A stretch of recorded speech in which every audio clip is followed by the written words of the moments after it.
Good evening, everybody.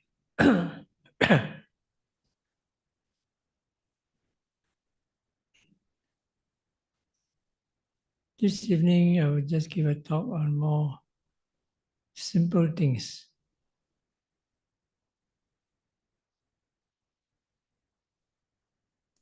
Maybe all of you have known about it. Maybe. Again, this is based on what I noticed when I came back from Europe, and also through some of my experience with yogis in Europe.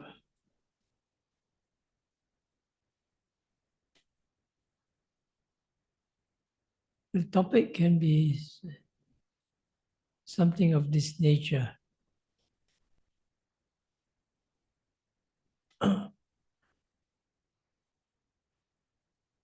Things regarding the practice of Satipaṭṭhāna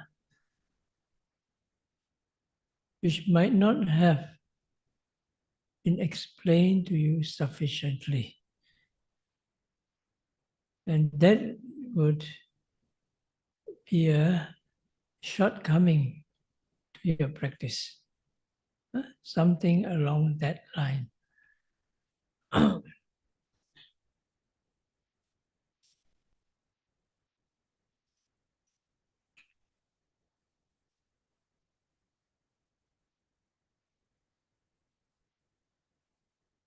One reason may be because some things are too plain, simple, and direct for the people of those days. Secondly, they are all very concise and saturated in simple words.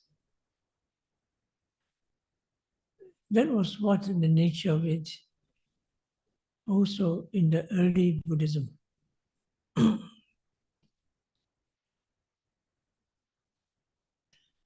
For example, in the earlier part of the Buddhism, one of the books recorded of that period was the Sutta.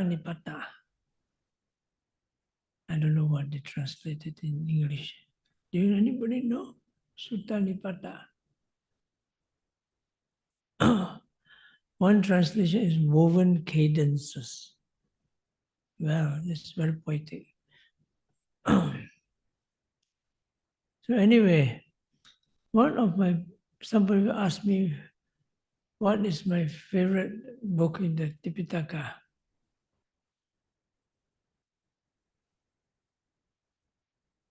The first thing that came to my mind was Sutta Nipata. This belongs to the earliest strata of Buddhism and their recorded teachings. They were about a time where the monks were wanderers. And the Sangha was still not so big. It seems to reflect the moment, the time where the teachings were still memorized. Not they weren't later. Most of them were, because the wandering ascetics and hermits and monks, they moved from place to place with the Buddha. And they memorized all the teachings. There were no recorded teachings like in books written down much later. And the last part of it is called Parayana Vaga. Parayana Vaga. Verses from the beyond, of the beyond. Where a number of ascetics visited the Buddha and he gave them teachings. How many of them? I would have 18 or something like that. And the teachings were very direct, sometimes as simple as a certain verse, sometimes a simple word, and upon that, they gain realization. Of all of them, they got arahants, except one. I think it's Pinjya, which attained Anagami. And that was the one who had thought about his teacher. It's because of his teacher that they came to seek the teachings of the Buddha. The Brahmin something, famous Brahmin. And because his thought of his teacher, he stopped short of Arahant, became Anagami. And that was interesting because the mind was not so concentrated. And he was the one that brought the word back to his teacher. So anyway, that was the thing about the sutta. A bit of different teachings, each to each disciple. The short teachings, the longer ones, later when the audience became bigger, then there was this Majjhima Nikaya, middle-length discourses. They were given to bigger groups of people, and later there were bigger and bigger groups of people.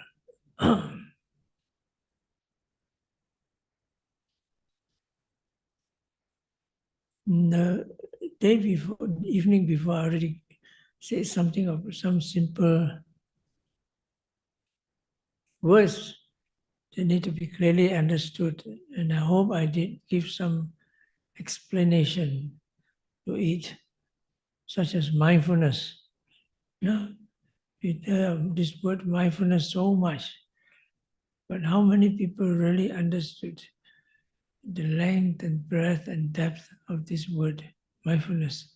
It all depends on the individual's practice and the instructions given by the teacher. Another thing, for example, is consciousness. We're all talking about a consciousness. And how many really people do you understand about the consciousness? Again, this and that. It's all, the whole teachings are based on this.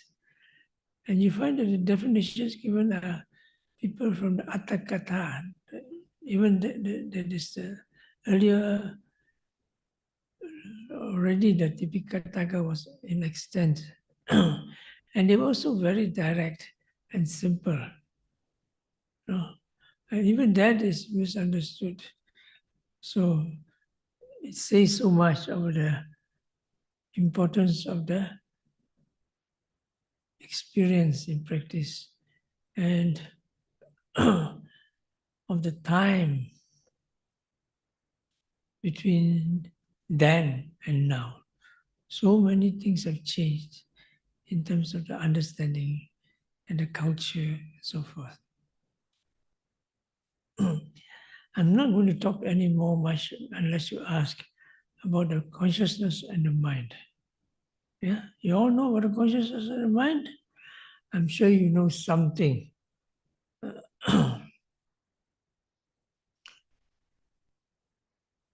I'm still going to talk something about that for the beginning, in the beginning, before I go into the topics I want to talk about. One thing is the mind door.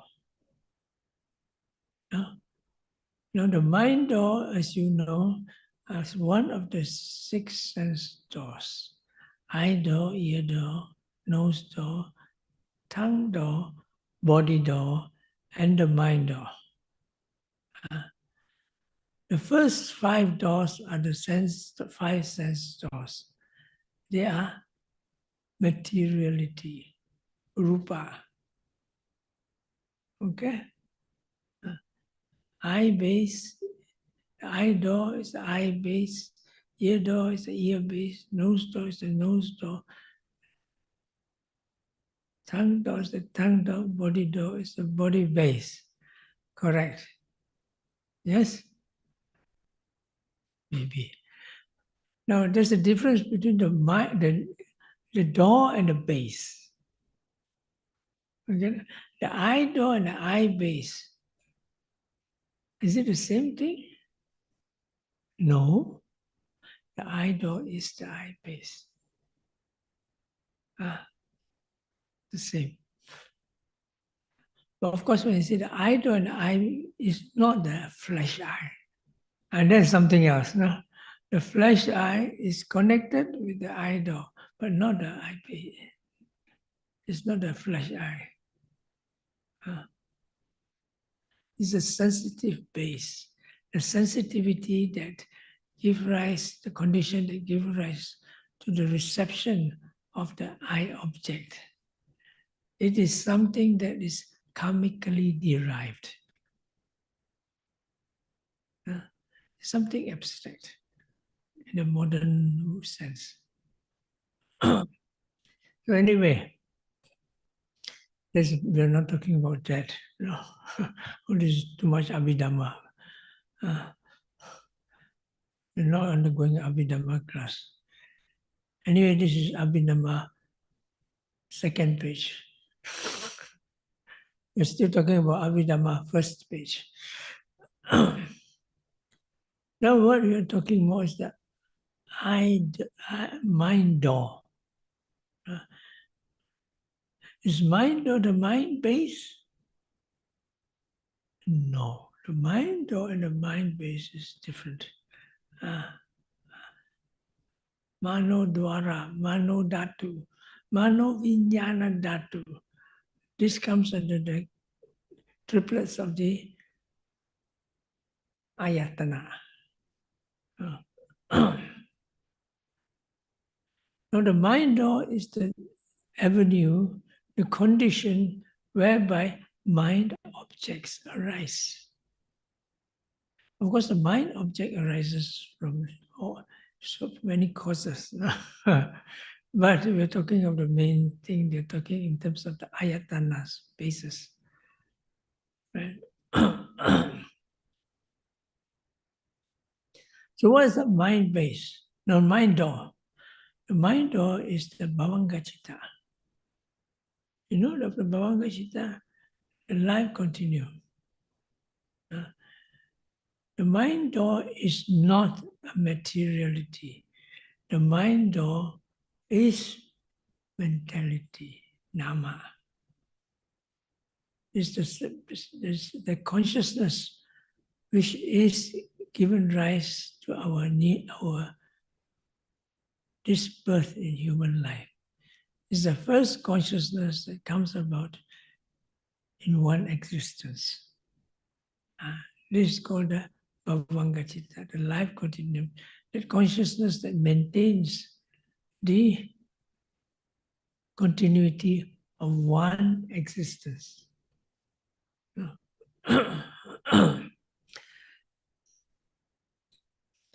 Now, this basic consciousness is also the consciousness that occurs when you're in deep sleep. Okay? Now, the point I want to make is this consciousness serves many functions. One function is it acts as the mind door. Okay? For example, Kawasi stays here. Does he stay here all the time? No. But the mind door stays at the mind base all the time in one existence. And sometimes he goes out to do certain things. For example, one function of Kawasi is when somebody comes to the door, he opens the door. Right? So he's responsible for opening the door. It's one of his functions. Similarly, the mind door, one of its functions is serves as the mind, what they call the bhavanga life continuum, serves as the mind door. It's the door, he opens the door. Right? So when you're seeing something, knowing something, the door is there. Right? And so when you talk of the mind object, objects that occur in the mind, It occurs in the mind door, right? That means you're thinking of something in your past. When I was young, I was so pretty. When I was young, I was so handsome. I could do so many things. You go to the thing of your past. It all occurs at the mind door. Can you see yourself when you're young? With your eyes? I'm now so young and pretty as before. No,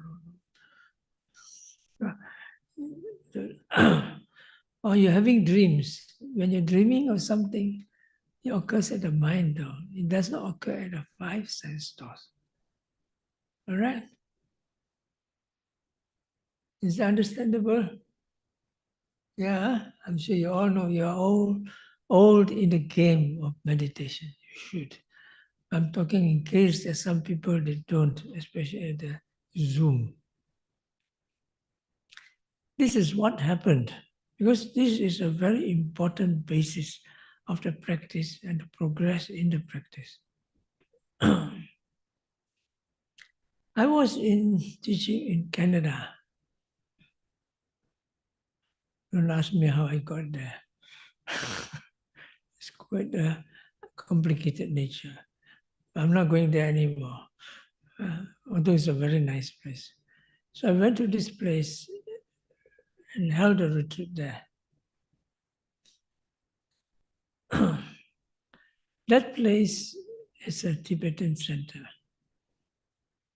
It's a beautiful place, overlooking the St. Lawrence River, estuary. Can't remember the nun who was the best there. Good. And there it's a Tibetan center, they have their own set of meditations, going into jhanas and all that up and down, everything, you know. They have another center place, they call it the meditation hall, which they let it out to other people. So we use that place. They're very open and friendly. Of course, the people who meditate with us are also their people, no? But they are more of lay people. And they do a lot of samatha, they have to go to jhanas and all that thing. Tibetan, which different traditions have different opinions. We won't go into that. So anyway, they were very open-minded. I went there to teach. Now I noticed something. They meditate with open eyes. Okay? They meditate with open eyes. Because many of them undergo the Tibetan tradition of Dzogchen. The Dzogchen is something like an equivalent of Vipassana in the Tibetan tradition.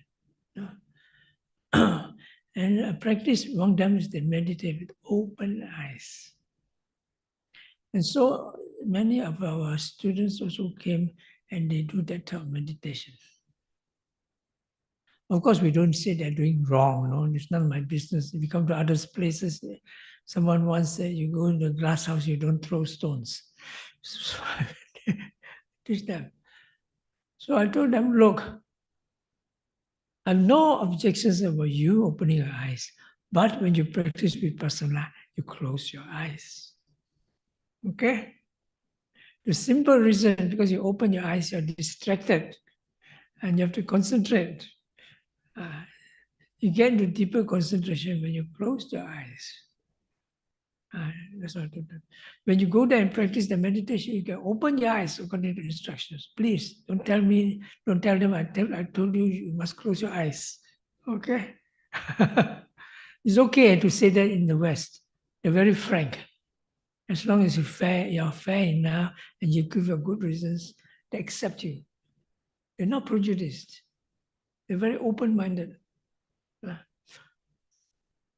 So I teach them.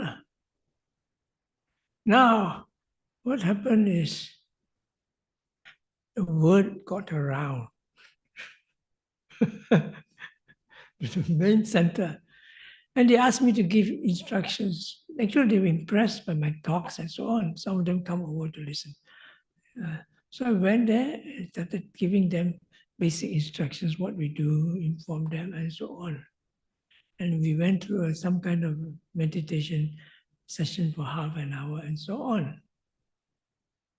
And so they followed us. They give it a good try.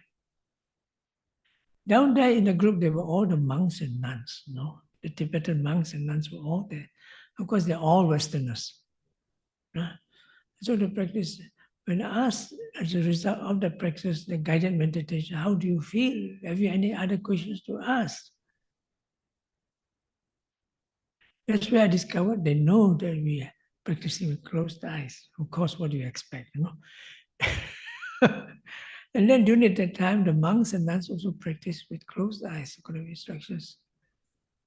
And they were surprised at what they experienced. They have not experienced these things like this. And they considered very good results. So what have you to say? Of course, I was speechless.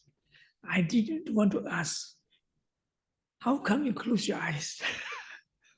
So anyway, the thing went on smoothly, so I'm happy with that. I was quite surprised because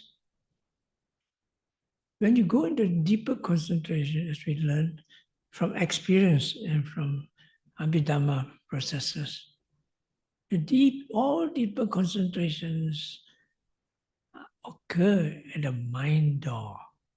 They don't occur at the six sense doors. They may start at the five sense doors, but eventually they carry forward into the mind door. Normally the six sense doors goes to the mind door. But if you want to go to deeper experiences and concentration, you have to stay in the mind door. That means in those experiences, you don't see anything, you don't hear anything, you don't smell anything, you don't feel the body. Of course, you don't feel the taste. I think attachment to taste is one of the hindrances in Malaysian yogis. It's a bad joke, but it's true. So, I was thinking, how come these people are supposed to be going, and of course I don't question the attainments, going to jhanas, this jhana, rupa, arupa jhana, they know all about that. They don't know about the mind door.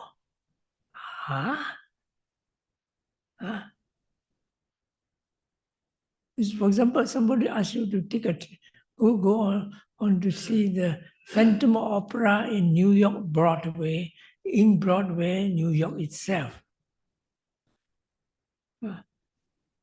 And you never took a train, and you never took a plane, and you never do anything. You are there, so you must have psychic powers. If you don't, how come? Surely they must have done something, but they don't know about the mind door. This is really puzzling. And it did not take me just one talk to explain to them. I have to give them several talks, not in the actual temple itself, but to my yogis as to what is the mind door. They don't know what's the mind door. How come? You see, this is one of the strange things in the meditation world. So just in case, so I tell you, you better get to know the mind door properly. If you don't know the mind door properly, you are at a big disadvantage. Okay? So I can tell you a personal experience. Anapanasati.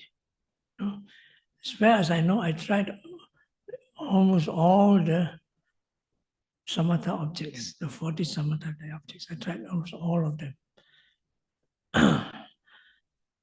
And I didn't like the anapanasati. I like the kasinas, I like the anusatis, I like all those, but I don't like anapanasati very much. I find it strange. Because when I did anapanasati, it has connection with the rising and falling. But not just because of that. Because they are both closely connected to the vipassana that I do. So I tend to compare the level of consciousness by watching anapanasati and watching rising and falling. Big difference. To use a very gross word, it's not fair, you know. Just say that I'm somewhat prejudiced. But this from my experience. Compared to rising, falling, mindfulness, and the mindfulness of anapanasati, the anapanasati mindfulness is what the Chinese call blur blur, gong gong. This one, the mindfulness is as bright as the sun on Sunday. That was what I meant. It's maybe a bit exaggerated, but there was a very reason why. Because I'm so used to the vipassana object, and you go to the samatha object, it's very peaceful, it's very calm, no doubt about that. It's very fine, but comparatively it's gong gong. So anyway, I still did that. And so what happened was, when I was doing an anapanasati object, I also read other traditions. That's the anapanasati. Not just the Visuddhimagga. I also read those anapanasati as done to the Thai tradition, the Ajahn Mun tradition, and I don't know what tradition, I can't remember all the names now. So one tradition, the one that does the hand one, what do you call it? No, this before that. Before that, the one that tradition. What they do is, after using the hand, they go to anapanasati and watch the breath inside the chest. Inside the chest. They have a line from the head, top of the head, and it goes down to the center line that goes, and then they focus on the point in the middle of the chest. That's what they deem the heart base to be in. See? Before I was doing it in the nostril, not like the saw that saws the wood. You're sawing the wood, you consider the point where the saw touches the wood, that point. Now I've been doing that. But when I brought it to the center of the chest, immediately the deep concentration struck in like a lightning. Prap, prap, prap. Why? The base of the mind consciousness is the heart base. That's why Sayadaw Upanishad also wants to, if you want a place to watch your consciousness, watch it at the heart. So from there you see that I could see that clearly. What's the difference between focusing on the breath and the nostril and the breath at the heart base? Okay? So the constant concentration, if you want a place, occurs at the heart base. Then you go from there, you go to the mind door. It is direct to the mind door. Normally the sense door process immediately leads to the mind door. But as if a person is very, what's the word for it? My goodness, my English. It's very too down to earth or mundane. Sorry for using the word, wrong word. Or too glued to your bodily frame. And then you find it difficult to go to the mind door. Because the mind is something outside besides the body. So what happens if you go directly to the mind door and see it at a mind object, concentration deepens quickly. The mind object deepens quickly. So when you go to the thought processes, you go to the consciousness, you go to the ultimate realities, goes into the mind door. you're too attached to your head, your legs, your hands, your body, and your face. Of all things, your face. It becomes an obstacle. Okay? So that's why I say, important is you get to know the mind door.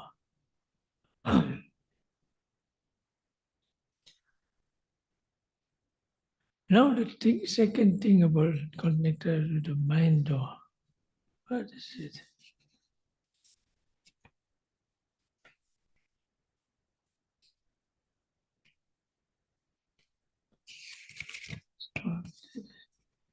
Where did I write my notes?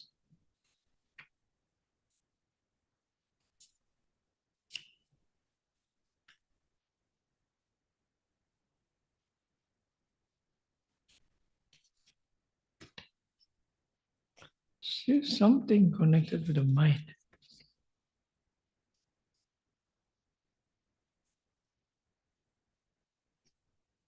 Oh, yes.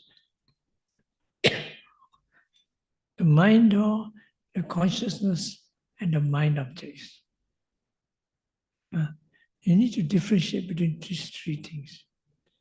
The mind door, the consciousness, and the mind objects. The mind door is a specific consciousness. Yes? So Bhavanga Citta, your life continuum. The consciousness, there are many types. The mind object is the object that occurs at the mind door. The whole universe can occur at the mind door. Everything under the sun and moon comes to the mind door. But whether you can get access to it is another matter. All right? So these three things are different. It's not the same. Interesting enough, the mind door can also be an object of the mind door. The Bhavanga Citta. Not the mind door as a function, the mind door. The consciousness also has to be an object of at the mind door. You cannot see, hear, smell, taste consciousness. It has to be in the mind door. Right? Even the seeing consciousness, hearing consciousness, smelling, tasting consciousness has to be observed at the mind door. All right? Please bear this in mind.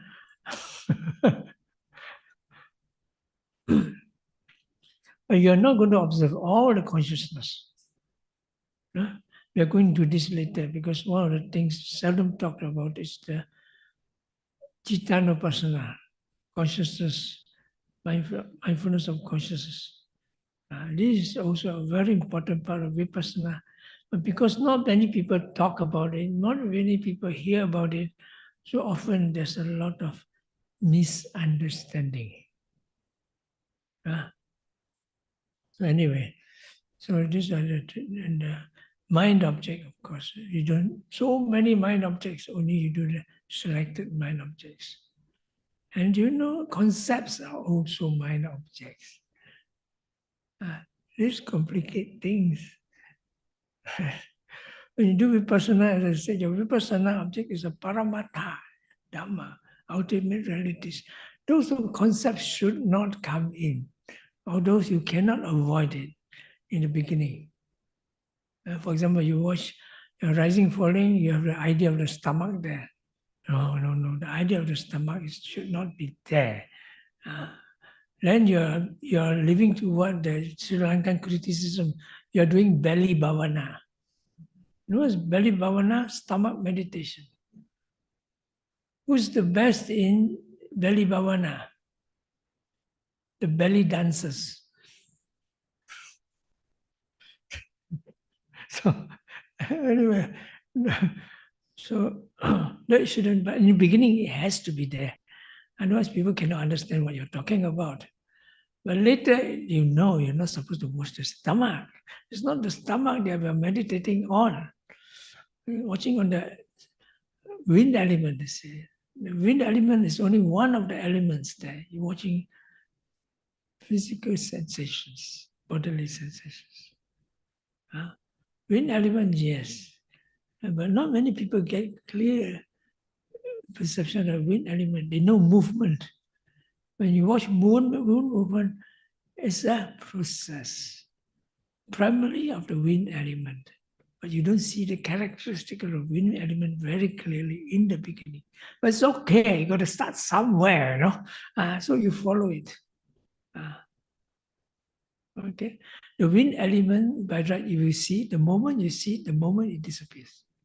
And that's the paramattha. But generally, no. Generally, you see in a period of time. It's okay.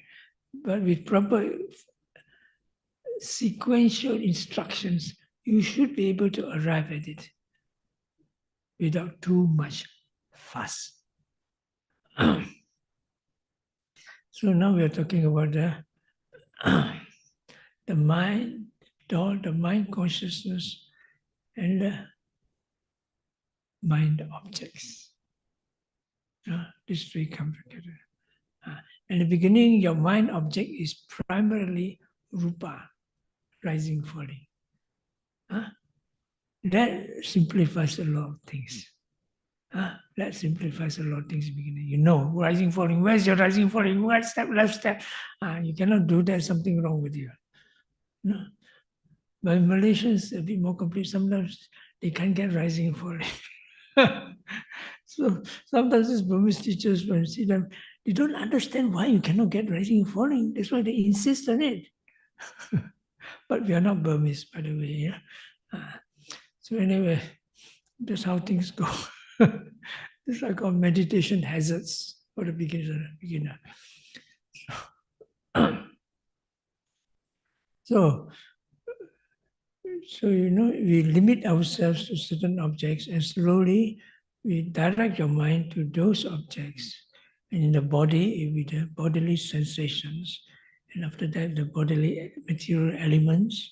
Then you go to anatta, you go into conditioning, then you go into three characteristics. And transcendence, the process of transcendence. Okay, there's one thing I want to say. The more things are, we don't have too much time for this. The second I want to say is sitting and touching. Now, sitting and touching is in the, well, now we're talking more in the Mahasi tradition. It's again one thing that is not so clearly explained. I don't know about now, but in my time, yes. They say, I mean, you cannot get your rising, falling. You watch a sitting, touching. But what is the sitting, touching? So they give either sitting is upward direction, touching is a base. Sitting, touching, sitting, touching. Other than that, they don't say much. Because the emphasis is on the rising, falling as a primary object. But as I told you, Malaysian yogis and also other countries, they don't get rising, falling so easily. One thing I say is they don't know what it means. So in the earlier years, I said, what is this? Especially for me, I don't have problem following the rising and falling from the start. But when I come back to Malaysia, MBMC, it was a different story. Many very diligent yogis, they cannot get rising, falling very well. I wonder what happened to them. Okay, jokes aside. So I started to question, what do they mean? Actually, Mahasi in his instructions do tell it. I went back to the original Mahasi instructions and books and so on. He does explain. So he says that touching, then you start touching, there's a lot of these mind-body processes, tensions and so on, that has to be always on the go to keep the body sitting upright. Then I understood what it means. No, probably not in the exact words as you find in the book. No, this is what I understood. Then I understood what is book.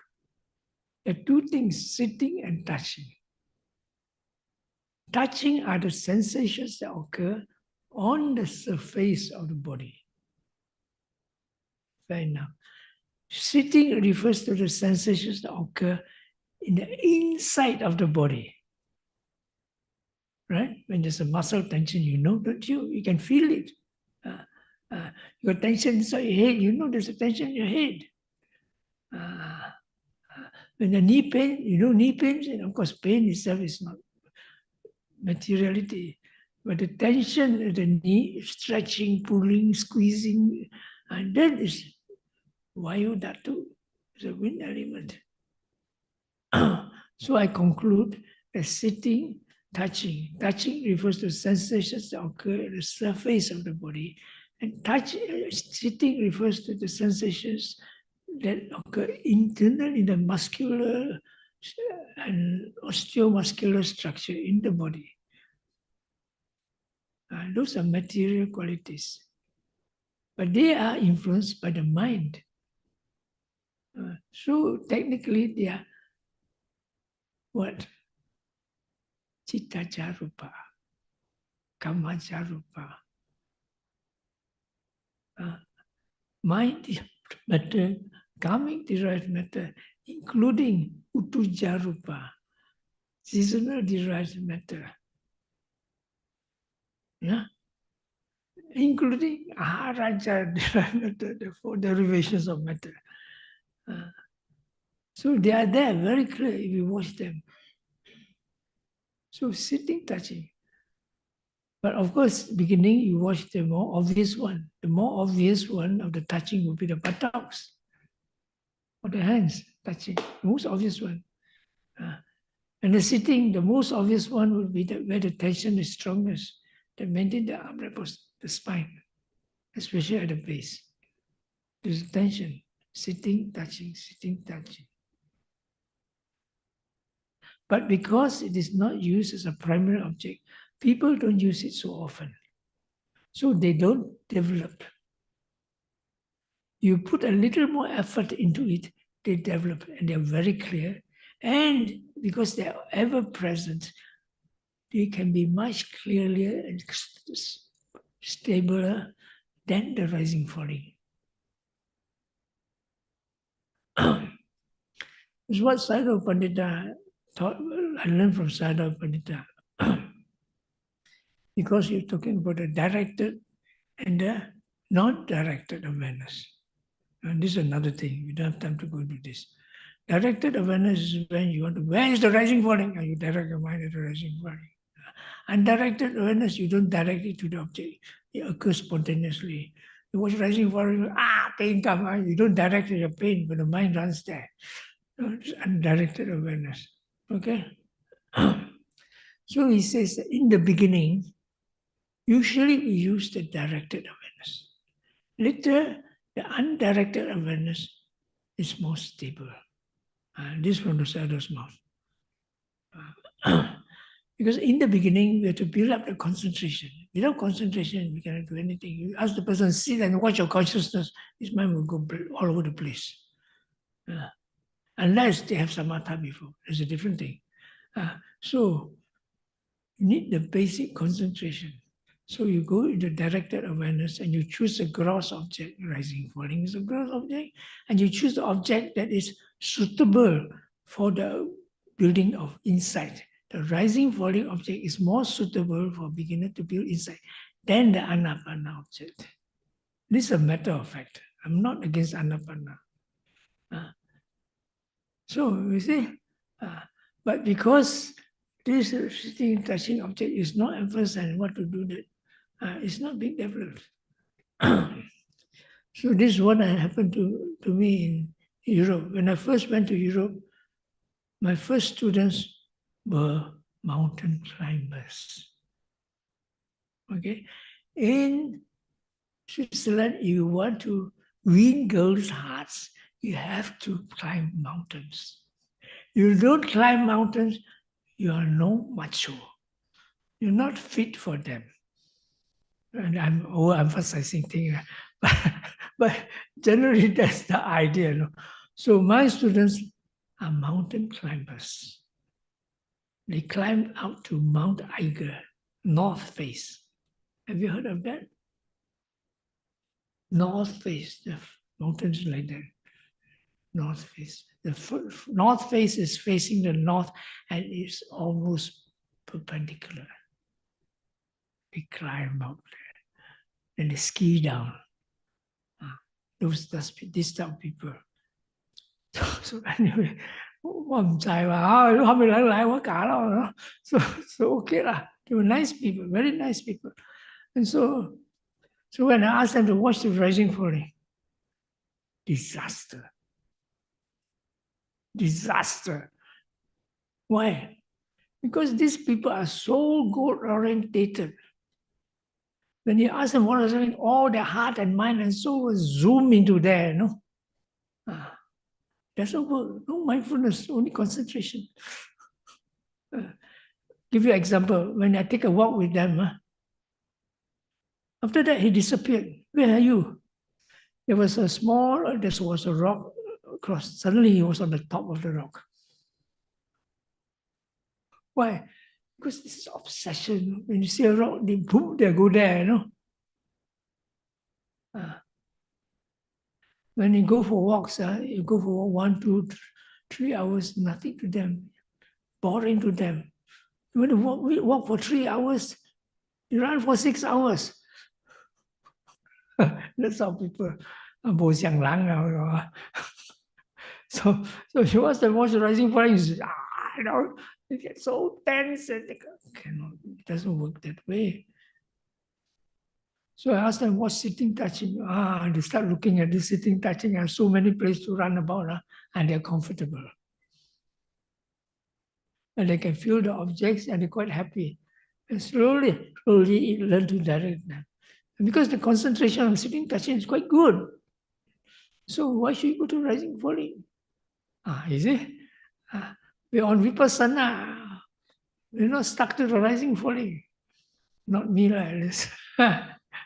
Although I'm still strictly, quite strongly in the Mahasi tradition. I believe rising falling because a lot of my progress comes with the rising falling. Of course, now I don't watch it so much. Now I watch consciousness more, or rather Dhammanupassana more. We go to that later. So you see, the sitting touching is important. So I have to develop a method to watch the sitting touching. Basically, you're watching the bodily sensations. There are many ways to do this. Sometimes they do it this touch point, that touch point, 1, 2, 3, 4, 5, 5, 3, 4, 1, up to 4, 5. And in this tradition in Thailand, it increases to 28, 30, 40 touch points. Okay? I'm not saying they are wrong. It can be quite effective, especially for some people. But I think it's not necessary to go so many touch points. The most important thing is you get a clear perception of the elements changing moment to moment. And it's not a matter of going to many touch points. Going to many touch points just means concentration. The main thing is able to develop your perception of the different elements and the conditioning. And this does not come through watching just how many touch points can you watch. It means how perceptive and how exploratory your mindfulness is to perceive more than the superficial. In-depth mindfulness, penetrative, transcendental mindfulness, which I mentioned yesterday. That's why in my way of dealing with things, I don't encourage noting to a great degree. I encourage the exploratory and sensitivity to the paramatthas more at the earlier stage. In the beginning, yes, of course, you have to. Because somebody asked me, Bhante, when do you keep on noting? I thought about it. I told him, I've given up noting long ago, my dear friend, but I still encourage people to note because they're still in my eyes. Xiao Lian Ge. Still beginners. Okay? And I also do noting on and off when I require it.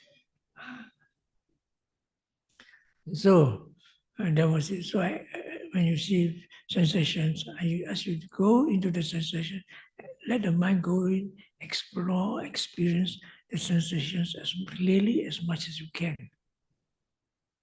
Okay? This is in a way a bit similar to the Ubakin going coming. They also sweep up and down the body, watching bodily sensations. Although they say it is Vedana, I think to a great extent it's still Kaya.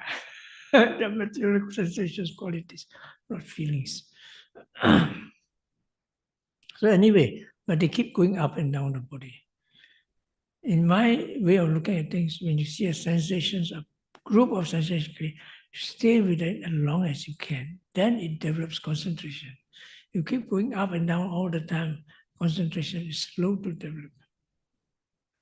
You're still stuck to the concept of the body form. Okay? So you go straight into the mind door, and you go straight into the Paramattha, and there is no up and down anymore. When the sensation, it comes naturally because the Paramattha, the sensation is strong, the Panyati, the bodily form, automatically recedes to the background and disappears for a while. So face to face with the process. Yeah? So this bodily sensation. This was where in the case you need to watch the bodily sensations, watch it properly. Because the rising, falling, not always will be there. Sometimes, for some reason, it's simply not there. This was one of the stumbling blocks to progress when I was teaching in MBMC. Because some people cannot get good rising and falling. So anyway, there's a sitting and touching. Okay? There are many other objects, we won't go into it. The other object which is not clearly explained and often misunderstood. Especially now there are people teaching Cittanupassana. You're doing consciousness, not of consciousness. I have no objection to that, mind you. Of course, I do it my way. You know the song, My Way? Frank Sinatra. Sorry, I'm cracking jokes.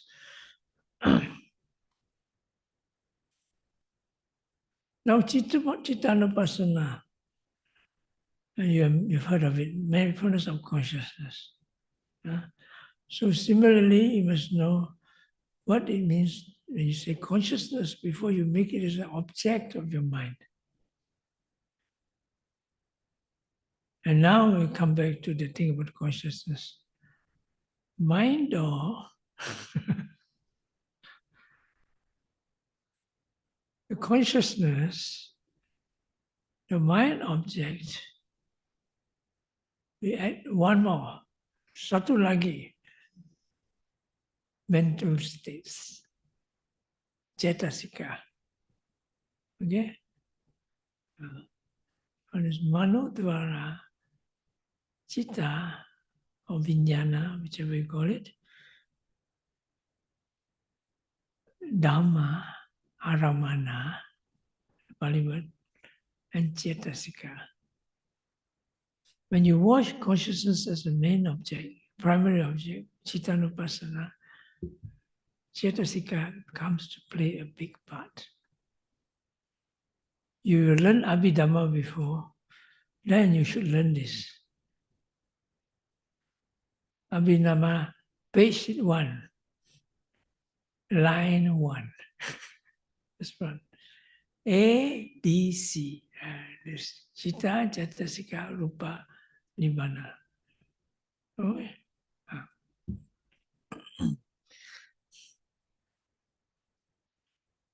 You should be able to distinguish between consciousness and mental states. Rupa, of course, is obvious. Nibbana, of course, is more. They are not consciousness, not conscious. Metta is not conscious, doesn't know anything. Nibbana also does not know anything. Does Nibbana know something? Nibbana does not know anything. All right? You see, the enlightened consciousness, the Magga Phala Citta, but that is not Nibbana. That is the supramundane consciousness. So what's the difference between the supramundane and mundane consciousness and the Nibbana itself? One is an object, one is a consciousness. Okay? Of course, it's just words to you, to people, unless you have that realization, experience Nibbana directly, then you know. But in terms of before that, as a proper right view and understanding that does not obstruct your progress, then it should be that difference. Because if you have any other ideas, that Nibbana is basically the consciousness, then according to my understanding, that becomes a big obstacle to your direct experience of the supramundane. One of the last things I noticed that inhibit, prevent the actual realization of this unconditioned element is that consciousness is Nibbana. Huh? I'm not saying 100% I'm right, but bear this in mind. Even the Buddha himself, in so many suttas, talk about consciousness is not Nibbana. No, one of them is what sutta? The one in Majjhima Nikaya, where the Bhikkhu Sati was telling people Nibbana is consciousness. So please bear this in mind. So now talking about consciousness. Now, consciousness, the problem comes when people talk their experience and they try to relate using the Pali words and things like that. They say, I watch my consciousness. Actually, they're watching something else. All right? They may be mindful, no, but when they come out, they say they're watching consciousness.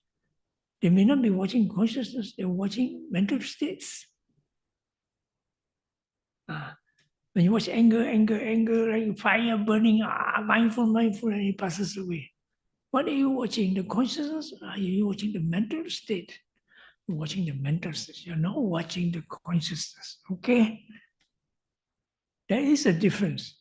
Although in the beginning, the difference is not critical. It will not prevent you from progress. But in the higher levels of meditation, you watch consciousness. You don't watch mental states. All right? I'm not going to those levels yet. So you must know more clearly what consciousness. But in the beginning, you don't differentiate. You may be watching you're watching the mind door, and you're watching consciousness. You may be watching mental states. You may be watching mind objects. But the mind objects should not be concepts or concepts about the consciousness. And then you get in trouble. Yeah. So when you bring consciousness, Cittanupassana, you have to do it properly if you want to go far. You're always running around, chichi papa, sap soy soy na. Okay lah, you're beginner in watching the consciousness. All right. But when you start going further, you have to deepen your concentration very much using the citta as the primary object. Okay? This way. So generally, I would say watching Satipaṭṭhāna is of different levels. The first, this is according to my my judgment. So any mistake, I'm to be blamed. Any mistake, you misunderstand me, you are to be blamed. So I'm not going to take all the blame altogether, please, because I know what I'm talking about.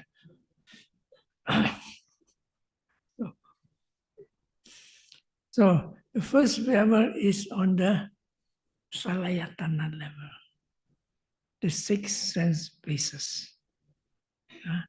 In seeing, hearing, smelling, tasting, touching, which includes all your daily activities and all your reactions. You watch the consciousness and it runs through its processes. It's the first level. I say the first level because you're not in deep concentration in the consciousness. So you are still, on the platform that is in connection, in link, in sync, whatever you use the computer language, with the conventional life. As I say, when you're walking, you know the consciousness is there. When you're talking, you know the consciousness is there. You're eating, you know the consciousness. You're talking, you know the consciousness is there. You're joking, your consciousness is there. You're seeing TV, your consciousness is there. You computer games, your consciousness is there. Of course. But how mindful are you of the consciousness? That's the question. Before you are mindful of consciousness, you must be very mindful of your object of the consciousness. We are not talking about the mind now yet, no, but you sense though. Okay, when you see the seeing consciousness there, seeing. But how aware are you of the consciousness when you're seeing? You're talking to your boss. The boss say, "Hello, madam, you're late for work." You're not seeing. No, that doesn't happen that way.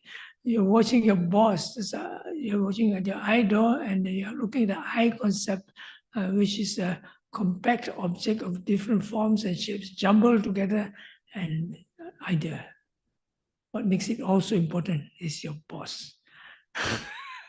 You don't look and listen properly, your boss, you're out of job, okay? So you're not watching at the consciousness. But you know the consciousness is there, but that's only knowing, you're not watching it directly.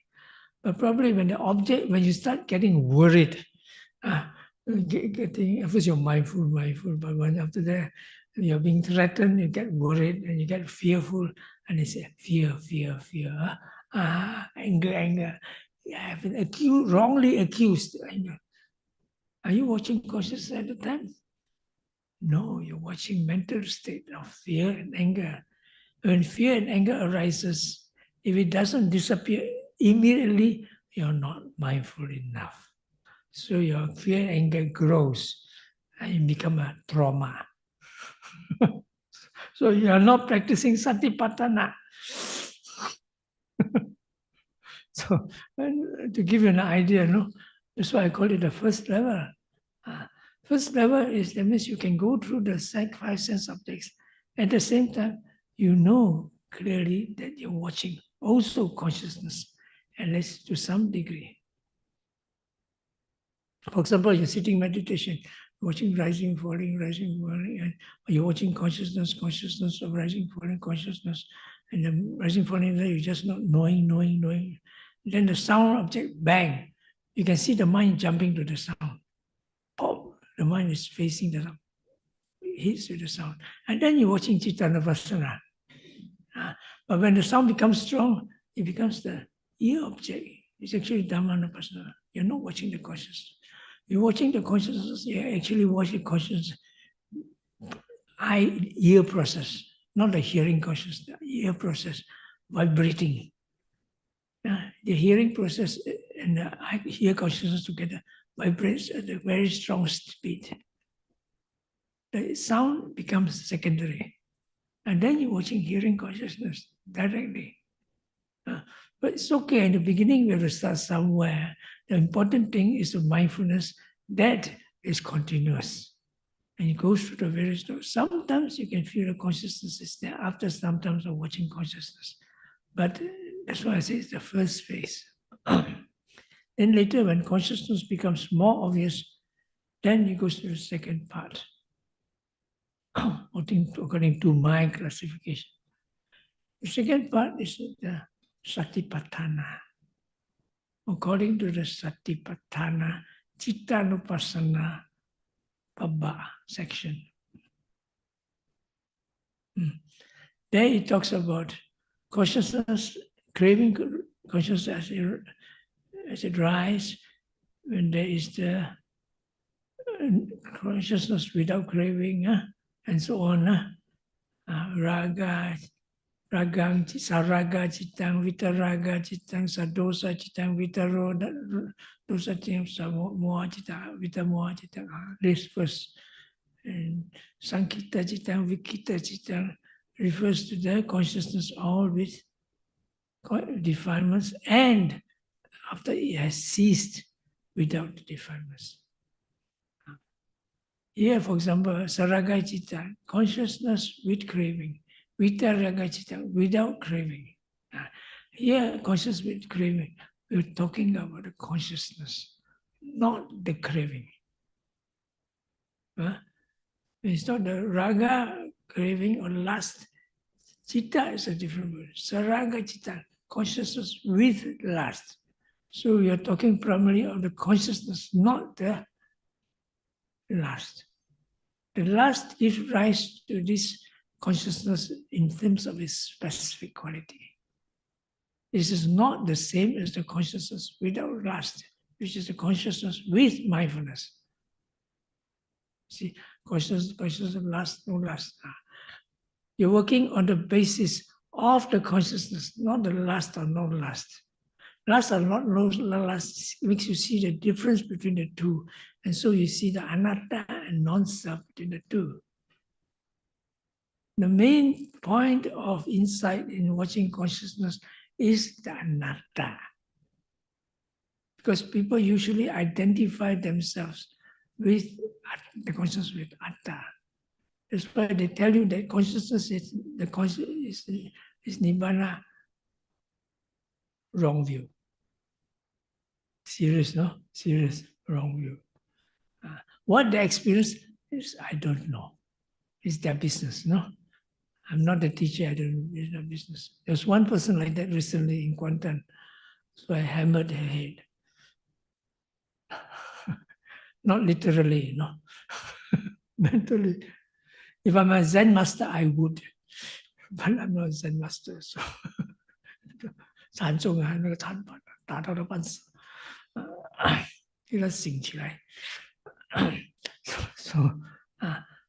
But somehow she's intelligent, she listened. And I asked her to do certain exercise. Then she realized it is not. And she believed that because she's involved with a lot of this Zen Chanzhong meditation. The teacher told them something, and then although she thinks she's enlightened. No? And that's how things happens. Also in the Theravada system, by the way. Anyway, let's not be prejudiced, discriminatory. And so, at that time, when you watch consciousness, I say this is Satipaṭṭhāna meditation. Because all the way in watching consciousness, when you go into the mind, you follow the consciousness. And the consciousness changes. Literally, figuratively, truly changes. Because you can see clearly it's associated, it's cetasikas and objects associated. Although they are not by themselves, citta. But when you follow the line of the primary object, it's the citta. You just watch the consciousness without seeing clearly its specific natures. You cannot see impermanence and you cannot see non-self clearly. So to be able to watch Cittanupassana properly, you must be able to see clearly the nature of its object and its mental states associated. and of course the consciousness itself. And for you to do that clearly, you must have continuous mindfulness. You don't have continuous mindfulness, you cannot watch Satipaṭṭhāna properly. But you can learn, of course. Now you have to learn somewhere, of course. Because at sometimes when you don't have mindfulness, mindfulness is very fragile. It slips off.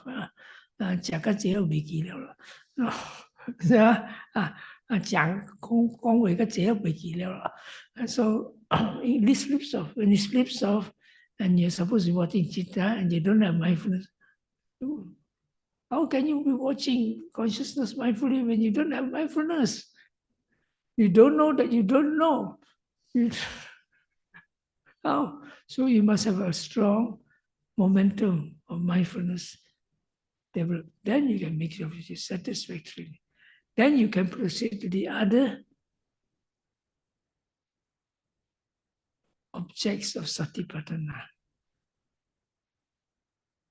Samahita citta, tranquilized consciousness. Then you can, it's the Mahagata citta, Anuttara citta. Those supramundane consciousness, those absorptions, form obsession, formless obsessions, how to be mindful of this, and that comes into the picture.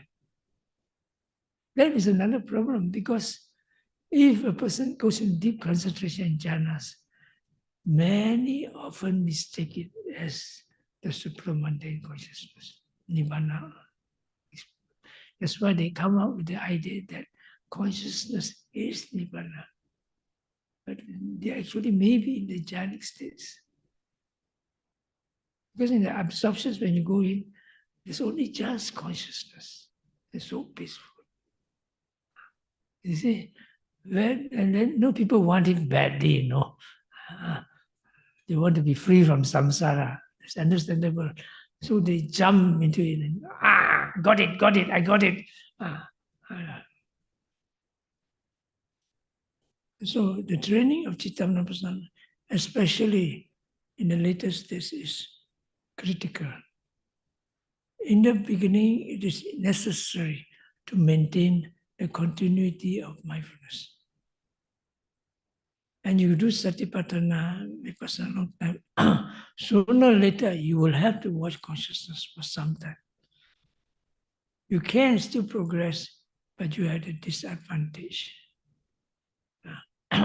It's just like you're going on a car with 3 wheels, 2 wheels, 4 wheels, or 1 wheel. Which is better? Of course, you can still cycle on 1 wheel. Long ago, they just cycle with 1 wheel. You can still get places. You can still go far, as long as you have the toolbox with you. But of course, it's nothing like having 4 wheels. Even your 4 wheels also can break down, so you need tools along. Okay, we stop here tonight.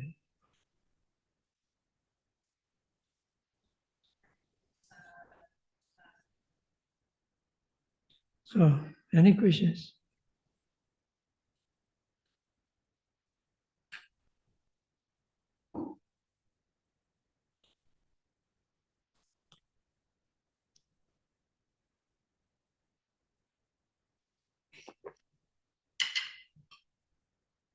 You're very quiet. I don't ask any questions.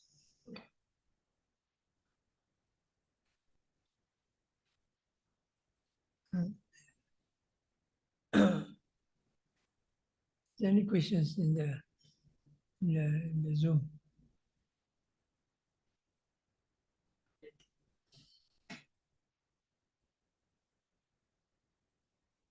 In the Zoom, if you have questions, you can ask. Oh, upper.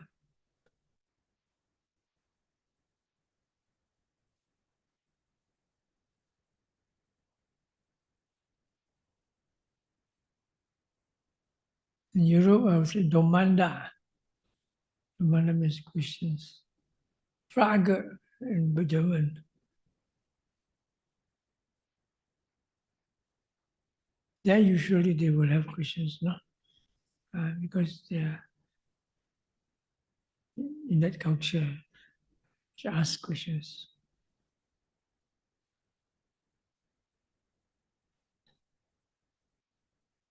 Last time I was in Penang, I gave talks to schools. So when I was in a Chinese school, 有什么问题？冇，乜解都冇。冇。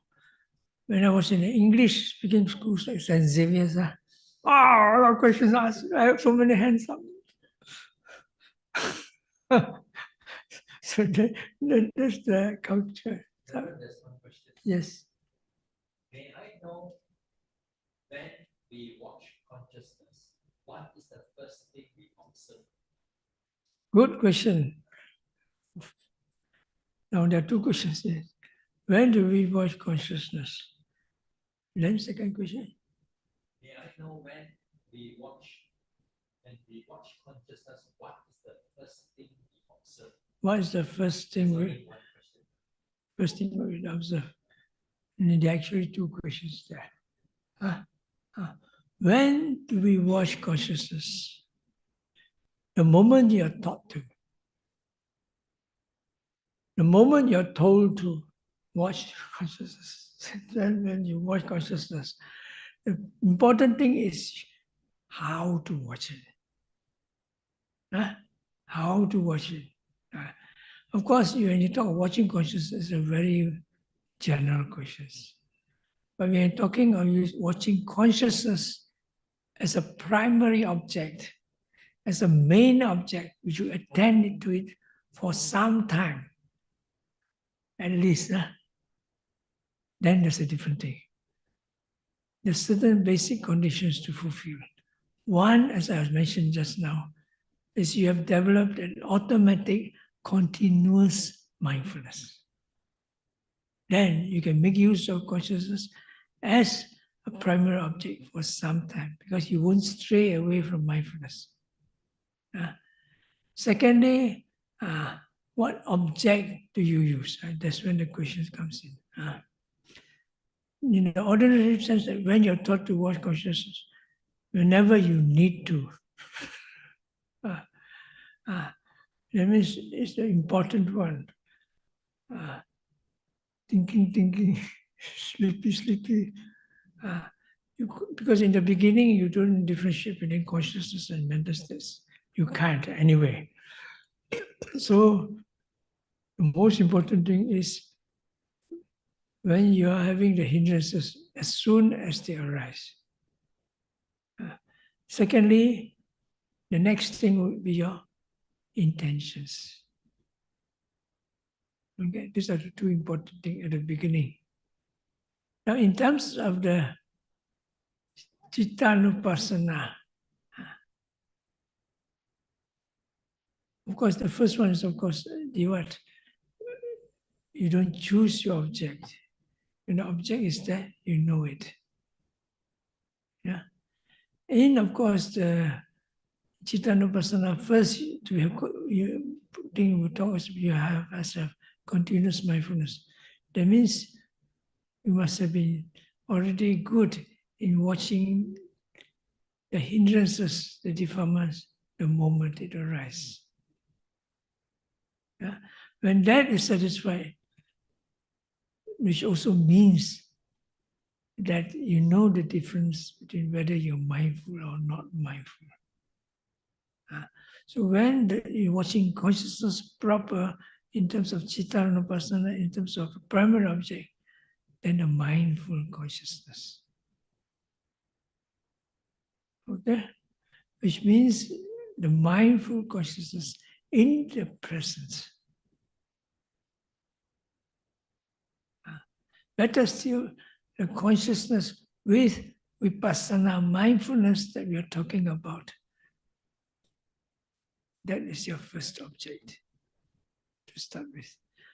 But that, of course, requires some guidance. Generally, serious Cittanupassana needs guidance. Because as you go along, it will enter into the whole arena, whole field. Very strange, completely in the mind door. you need guidance. But if you go into that, it becomes more complete. Then you go into Dhammanupassana. But that's a different story. So the third part of Cittanupassana is when you go into deep into the mind now, and you on the border, you walk the thin straight line between Cittanupassana and Dhammanupassana. You go deeper, it's Dhammanupassana.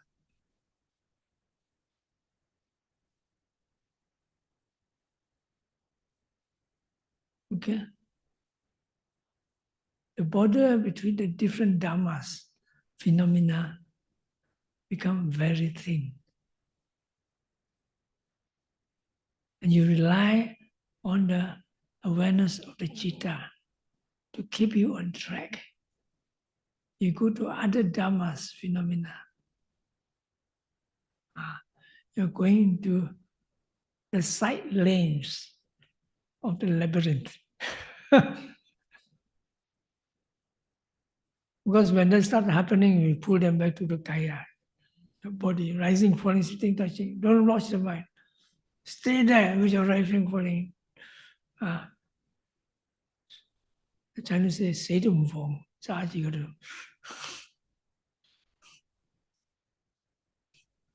Okay, any questions? So what is the Jiva? We shall pay attention to the things before the door open, right? There's no before or after, it's just there. What's before and after? If you can watch the moment, the very moment which is not the present, past, or future, you are in insight. Remember the story of the Bahya Duracharya? In the seeing, there's only the see. In the hearing, there's only the heard. In the knowing, only the not hear that Arahant. Is it before, after, during, when? Just there. The conditioning is there. It's not before, after. Before, after already concept. Or the acrobat, what do you call? What's the word? Maha Chulamkyap, was it? No. Chulapantaka. Chulapantaka and Mahapantaka, the two brothers, no? One was very smart, one was very dull, no? Is it that one? No, this is a different story, sorry. This is another one. I think it is Chulapantaka. Yeah, it's Chulapantaka. Before he became a monk. He was trained as an acrobat. It's a long story. It's an interesting story, but I want to tell you about it. He was trained as an acrobat until the point that he could stand on a tall pole and he could jump and somersault how many times and land back on the pole. So many people came to see him. When the Buddha came along, they all forgot about him. They went to see the Buddha. Who is this man who took away all my fangs? So finally, Buddha came and said, he was very honored. So the Buddha said, what can you do? I can jump on the pole and somersault 7 times and land on the same point. Can you please show me how you do it? And of course, he was glad to show it. And so he jumped. Blah, blah, blah, blah, blah, blah, blah, blah. Now, in the middle there, while he was jumping in the middle there, the Buddha said, let go of the past, let go of the future. When you don't attach to the present, and then you're freed. He heard that, no? Pop, he came down, became Arahant. No, in that point, when you're jumping like that, it's very concentrated, no? You don't calculate, you think of something, you drop down, die. So jumping, at that point, you cannot think of the past. You cannot think of future. You cannot think of the present, where you are, how am I jumping? No, you cannot. So when you heard that and you were detached, it was the detachment of everything comes in. Let go of everything. Detach from everything. So there's only one thing left, you just detach. Then again, it's sort of unconditioned. Where is the past, present, or future? Yeah. Of course, for beginners, for people a little bit more than beginners, keep to the present moment. Yeah. Open, closed door, there's other things come. Okay. Any more questions? No more questions? Okay, good. Thank you very much. At least somebody has been listening. Okay, Idang may punyang aswa kayawahang otu. Idang may punyang nibanasa pacaya hotu. Imang no punya bagang sabba satanang dema sadhu sadhu.